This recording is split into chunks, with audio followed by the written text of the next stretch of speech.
হাজব্যান্ডের স্বল্প আয়ে জীবন যেখানে নাজেহাল, সেখানে দ্রব্যমূল্যের ঊর্ধ্বগতি গোদের উপর বিস্ফোরা হয়ে বসেছে। সবার মুখে একই কথা, এভাবে কি চলা যায়?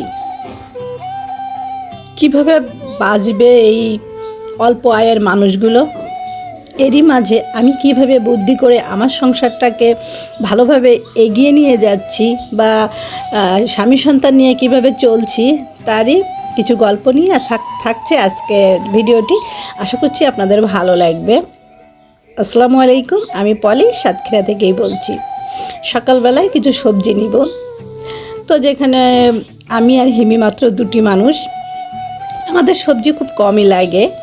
তো বাড়িতে ভ্যানে করে সবজি নিয়ে এসেছে, সেখান থেকে আমি হাফ কেজি ভেন্ডি আর হাফ কেজি এই যে মাটির আলু কিনে নিলাম। তারপরে আমাদের বাড়ির পাশে একজন চাল কুমড়া বিক্রি করতেছে, বলতেছে আপা চাল কুমড়া কিনবেন 15 টাকা, তো সেটাও নিয়ে নিলাম। আসলে বাজারে গেলে একটা জিনিসের কিন্তু দাম অনেক, সেটা হয়তো দর কষাকষি করে 2-1 টাকা কমানো যায়, কিন্তু বাসাবাড়ি আশপাশে যারা, তারা কিন্তু মানবতার খাতিরে, ভালোবাসায় বা আত্মীয়তার বন্ধনে অনেকটাই কনসিডার করে। আর এই যে দেখছেন মুরগি, এগুলো কিন্তু টার্কি মুরগি, এগুলো খুব দাম, কিন্তু একটা মুরগির দাম 2 থেকে 3 হাজার টাকা। এই টার্কি মুরগি আমার বড় যা পালে, আমি এখনও পালিনি। এরা যেভাবে ডাকাডাকি করে আমার না খুব বিরক্ত লাগে। তো যাই হোক, আমি কিভাবে বুদ্ধি করে আমার সংসারটা চালাই সেটা নিয়ে আজ আপনাদের সাথেই গল্প করব।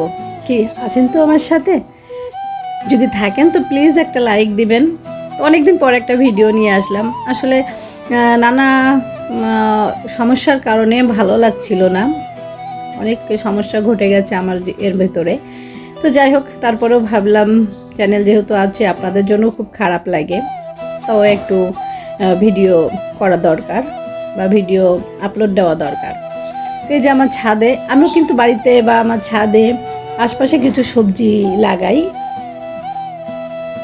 বাজারে 80 টাকার নিচে, 100 টাকার নিচে কোনো সবজি নাই।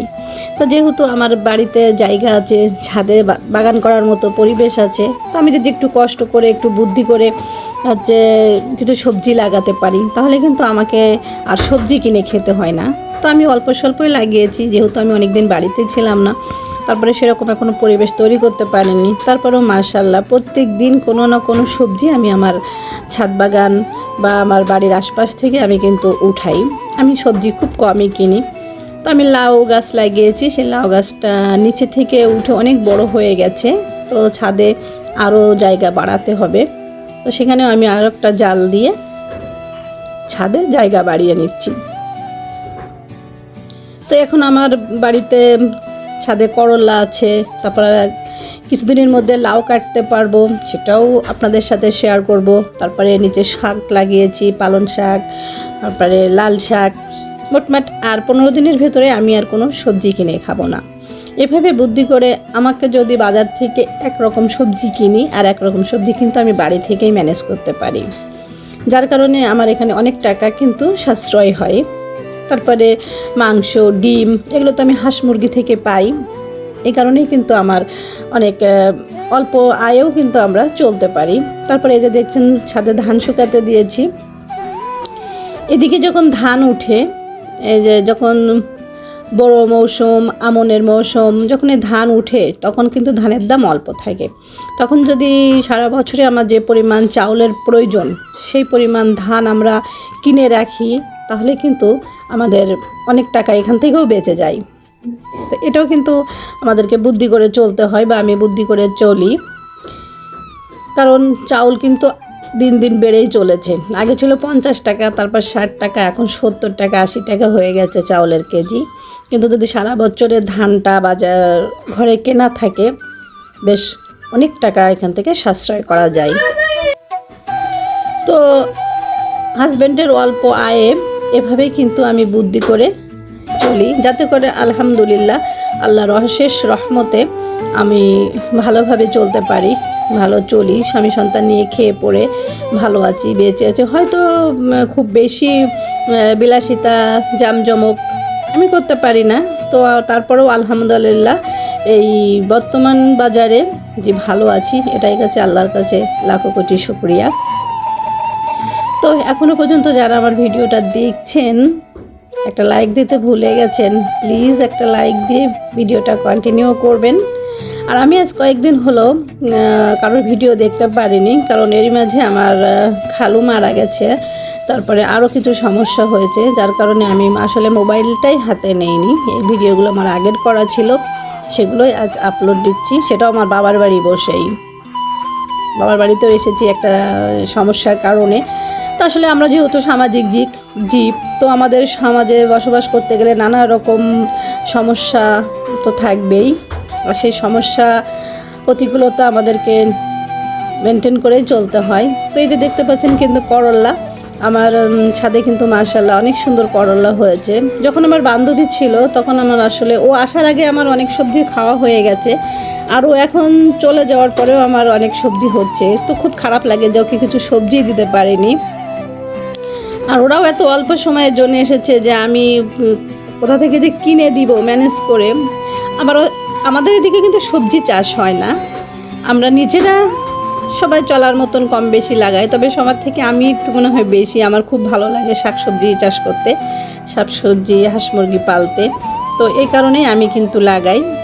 তো সবাই কিন্তু মাশাআল্লাহ বলবেন। আর কিছুদিন পরেই কিন্তু আমি আমার ছাদে আপনাদের অনেক সুন্দর করল্লা দেখাতে পারবো।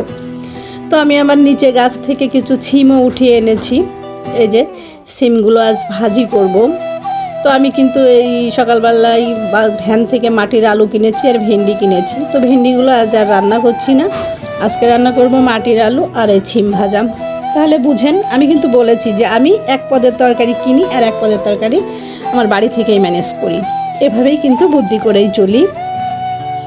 কখনো কখনো হয়তো কেনাও লাগে না, আর কিছুদিন পরে তো কিনবই না তরকারি। এভাবেই আমার অনেক টাকা সাশ্রয় হয়, আর এই আমার হাজব্যান্ডের অল্প বেতনেও কিন্তু আমরা ভালোভাবে বেঁচে আছি, এটাই আল্লাহর কাছে শুকরিয়া। তো আমি সব কাজ গুছিয়ে তারপরে শাকসবজি কেটে এখন রান্না করতে চলে এসেছি। তো আমি আজ রান্না করব চিংড়ি মাছ দিয়ে মাটির আলু আর হচ্ছে ছিম ভাজা। তো আমি আমার বাবার বাড়িতে বসে ভয়েস দিচ্ছি, তো এখানে প্রচুর কুকুর আছে, কুকুরগুলো খুব ডাকাডাকি করছে, প্লিজ সবাই একটু ক্ষমা সুন্দর দৃষ্টিতেই দেখবেন। আর এই যে আমার মাটির চুলায় আমি রান্না করছি, আর আমার শাইনুরের কথা মনে পড়ছে, ও কিন্তু আমার এই মাটির চুলায় রান্না করেছে। পৃথিবীটা হচ্ছে একটা মায়া, আর আমরা সবাই মায়ার বাঁধনে বাঁধা পড়ে গেছি। তো সবাই যে যেখানে আছে, আমার বান্ধবীরা, আমার মিষ্টি বোনেরা, আমার আত্মীয় স্বজনরা, সবাই খুব ভালো থাকুক, আল্লাহ সবাইকে ভালো রাখুক, আমি সেই দোয়াই করি। তো এখানে রান্না করছি আর আপনাদের সাথে তো শেয়ার করছি। তো আমার আজকের ভিডিওটা আপনাদের কাছে কেমন লেগেছে কিন্তু অবশ্যই কমেন্ট করে জানাবেন। আর আমার রান্না কিন্তু অলমোস্ট হয়ে গেছে, আর রান্নাটাও কেমন হয়েছে সেটাও কিন্তু অবশ্যই কমেন্ট করে জানাবেন।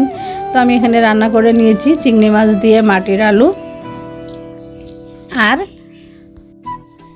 সিম দিয়ে আলু ভাজি।